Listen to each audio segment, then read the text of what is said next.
Can you enter spectator mode so we can get a bird's eye view? Ah, yes. Let me just.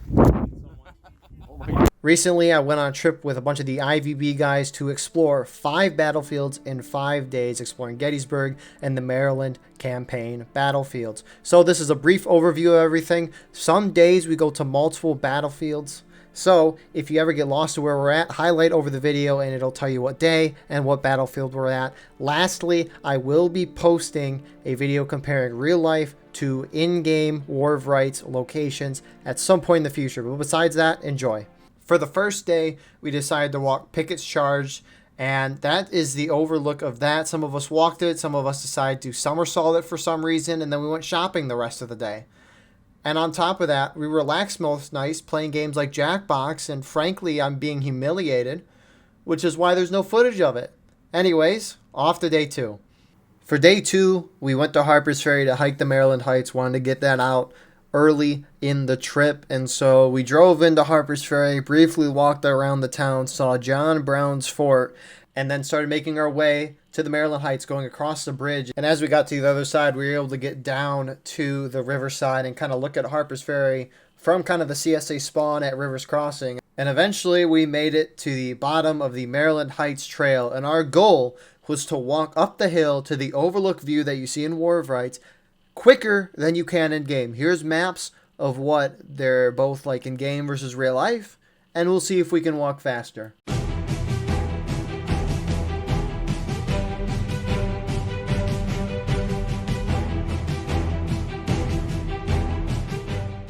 So it might be a little longer actually hiking the thing versus in War of Rights, but what can you really do? Here anyways, let's see how long this actually takes.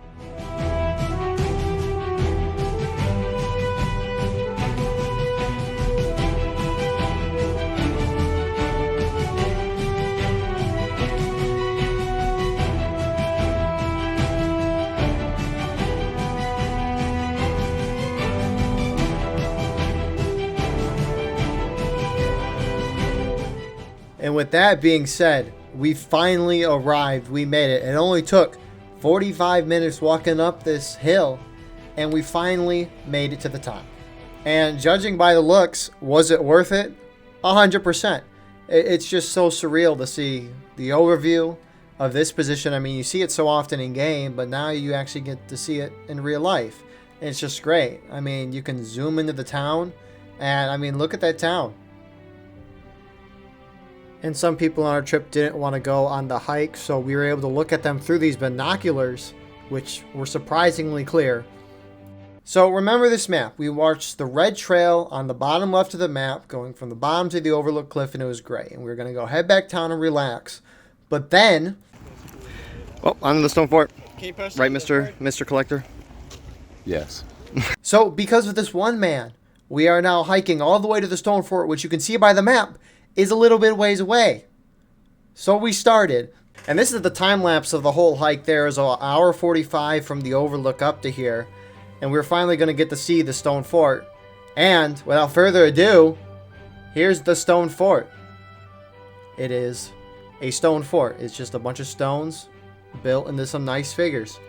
And so yeah, I'd maybe recommend going up here and viewing the stone fort at least once. It was okay. The hike was great though. Would definitely recommend that. But I mean, so far we're totaling 3 hours and we got to get down this hill.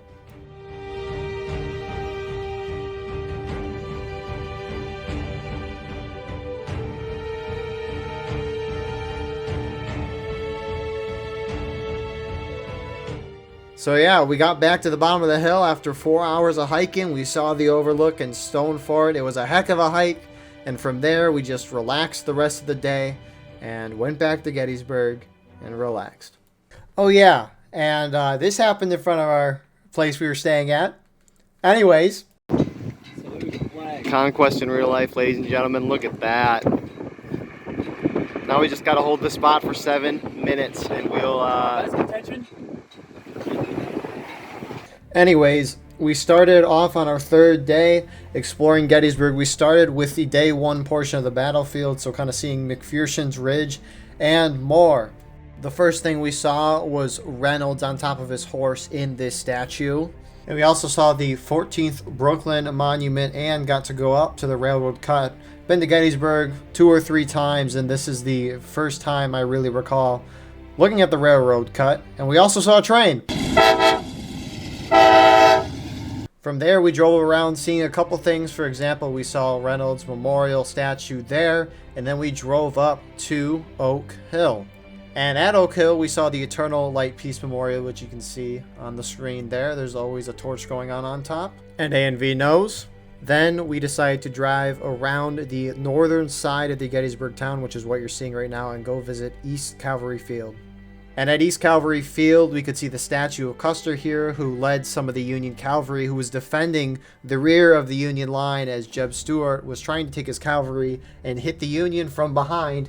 But Custer prevailed, and that's a big reason why they got the statue here for him. Flipping back to the original side of the battlefield, we went and saw Robert E. Lee's headquarters, and we also saw the doghouse that was there, and we also kicked it because Gary Abelman told us in a video to kick it to rough it up. Leaving that, we saw an artillery demonstration and then ended up going to lunch and making our way to the Little Round Top, which just opened this day. Construction happened on this for a couple of years because they wanted to make it much more secure and safe so that people were not hurting themselves tripping, and also have better parking. And if you want to see a more thorough walkthrough of Little Round Top, I posted that a couple weeks ago. I have that linked in the description. I mean, it was just cool. You could basically see the whole battlefield from this position. Walking back to the area that Chamberlain held on the 20th Maine, we can see the reconstructed stone wall that they have here along with the nice pass and the 20th Maine Monument. Then something I didn't know is that Company B of the 20th Maine was sent out as flankers for the 20th Maine. Our attempt to find this location was very hard. We spent a long time walking into the woods and then walking out of the woods, going back into the woods, and we eventually found it, and it was pretty neat. I had never seen that before. We then went to Devil's Den, which was right next to Little Round Top. You can see how close we are to that, and we decided to walk up these rocks. Parkour.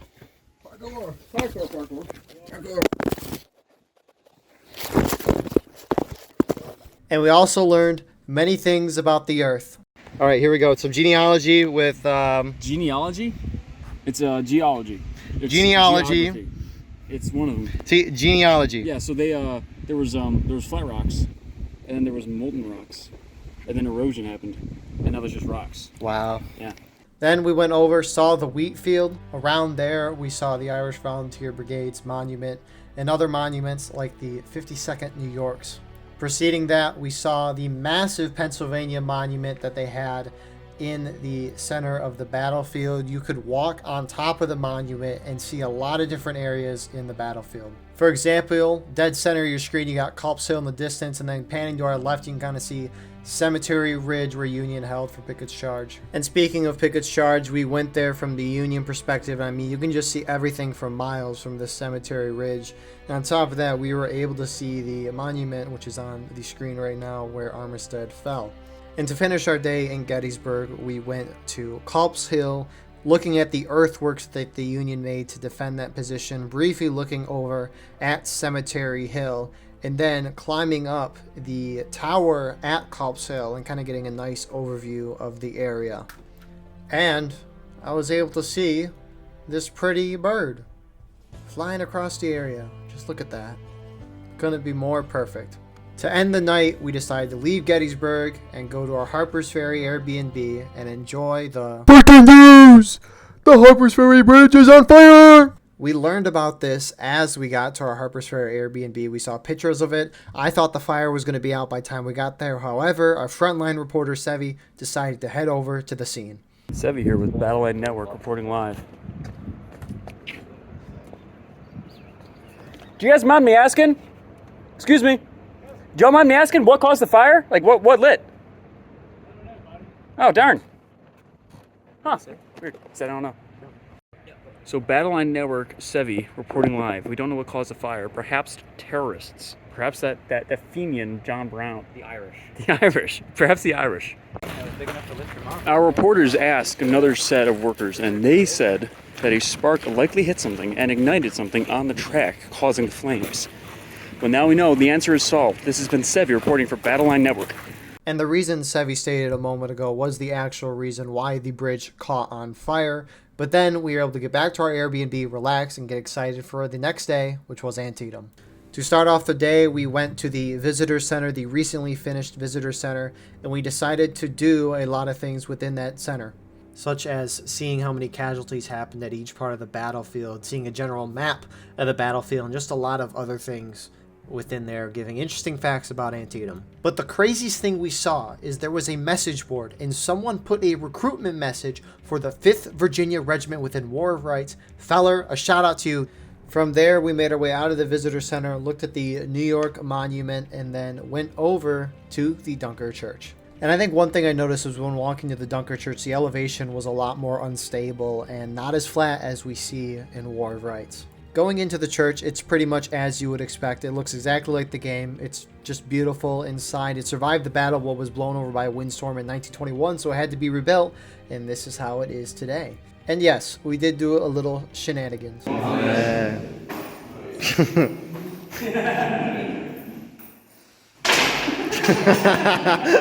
From the Dunker Church, we decided to go walk through the Westwoods, going up to the Hagerstown Turnpike, and then making our way to the CSA spawn at Miller's Cornfield to see the Texas Monument there. Then we walked through the Miller's Cornfield to the Miller Farm, which is at the USA spawn in Nicodemus Hill, that map and game. However, Nicodemus Hill is far away from here. We shot back through Miller's Cornfield, going through the Eastwoods, which is in front of us, and then making our way to the Mumma farmhouse, and we're about at USA spawn for Cook's Countercharge. So after finally getting to the graveyard, we have an important PSA that someone would want you to know. All right, so I guess this is important for the developers. Look at the bottom line. In 1873, the cemetery was enlarged, the stone wall was constructed, and the Mumma family deeded to specific members of the Dunker Church the right to be buried here, which means the stone wall wasn't here. The stone Well, wall. okay, it means this stone wall wasn't here. There There was probably a There's small pictures during stone the battle. wall. There's no stone wall. Is there? Yeah. Where? I've seen them. And after some quick research, we can see that the stone wall was not there during the battle. This document was made by the Mumma family, and it'll be in the description of the video. We went to the Mumma's farmhouse, and it's not on fire. Along with that, we saw many of the spring underwater systems that they had that you see in game. You want to go for a swim? And it was cool being able to see how it connects to the creek around it. From there, we walked over to the Roulette farmhouse and saw a lot of different things over here. We went inside an ice house, which made things very cool for the summer heat. It was actually pretty surprising. We also saw more of that spring water stuff that we saw earlier. We saw around the house and the farmhouse. And here's another important discovery. And here's the roulette pond. Look at that roulette pond. Isn't it nice?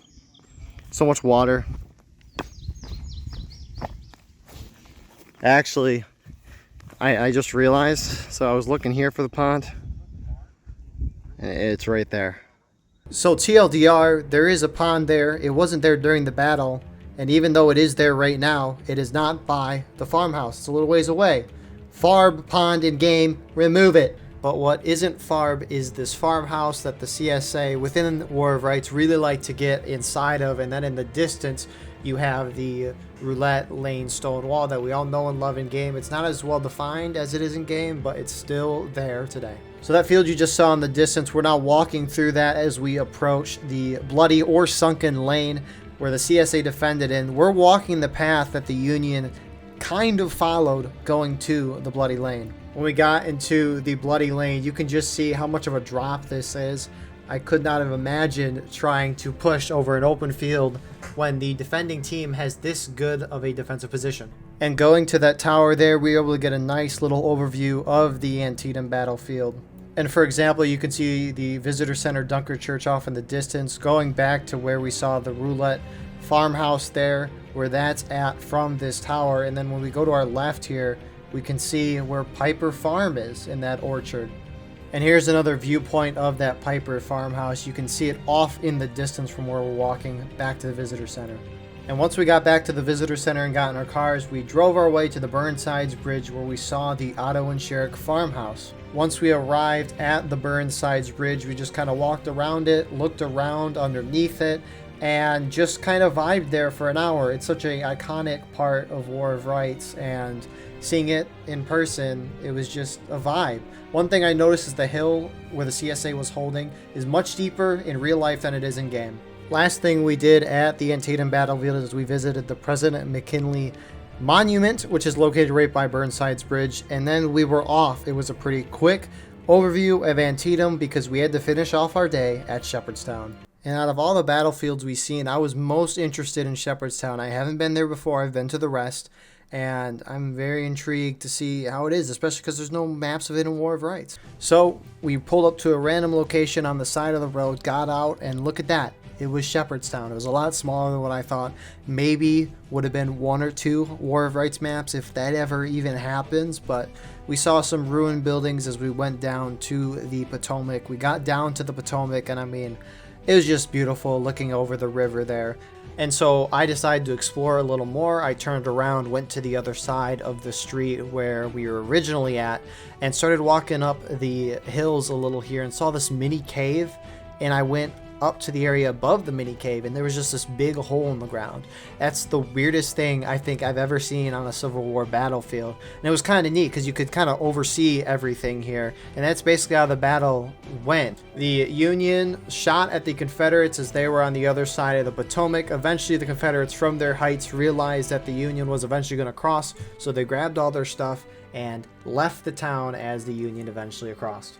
And that was Sheperdstown. It was a lot smaller than what I thought. Maybe would have been 1 map, but that was this day. And we had 1 more day left to explore battlefields, and we're going to go to South Mountain and visit the rest of Harpersferry. So to start off the last day, we ventured over to South Mountain. We didn't do a whole lot of planning going into this. We just wanted to see what it was like in the area. And the first thing we saw when we got there is Reno's monument there inside this little stone wall thing. And on top of that, we saw Iron Brigade Field. It was kind of surprising because there was just this wide open field within a densely forested area. But from there we started walking down the only trail we really saw. And it was South Mountain as you expect, just a lot of trees, but it was still nice to see in the morning as the sun was rising. At the end of the trail we were able to see a North Carolinian statue talking about a flag bearer. And on top of that, we saw some stone walls and some snake fences.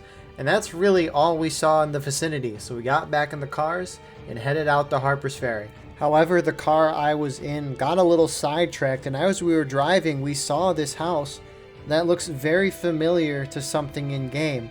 We also saw some markers near this house talking about South Mountain and the greater context of the Maryland campaign. And after kind of looking through this within the area we were at, we were pretty confident that this house was the house that we see at the CSA spawn on Colquitt's Defense. And then we finally went to Harpersferry and wanted to visit a couple more things and kind of tour the rest of the town before we ended our trip. And we saw another train.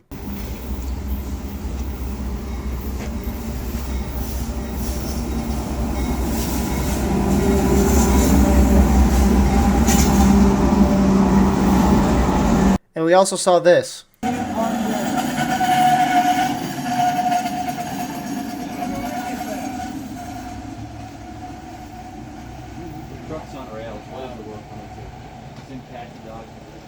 From there, we decided to go walk through the town for a little bit. Saw the location of the soldier who John Brown killed in his raid. Look at the church that we all know and love in game, and kind of look at the overview from that position. I mean, you can really just kind of see everything Maryland Heights in the distance. It's just kind of wild to see it all. Then moving back down to our cars, we walked down the stairways at the high street. Now obviously there's probably going to be some differences between what we see in game versus real life, but it was definitely a lot bigger and a lot more slanted than what we see in game. Following that, we went up to the Boulevard Heights position that the Union was at. We were able to see the artillery that was placed there, see some deer, and look down to the schoolhouse ridge position through a sliver of trees. There was a lot of trees there, and we couldn't see that much. Turning around, we were able to see what it looked like from this position into Harpersferry. And lastly, we saw what it was like on the Schoolhouse Ridge area, looking up on the Boulevard Heights. And that was it. The trip is over. The rest of the night, we really just kind of relaxed, enjoyed ourselves, because the next day we had to wake up early and start heading home. So overall, the trip was a major success.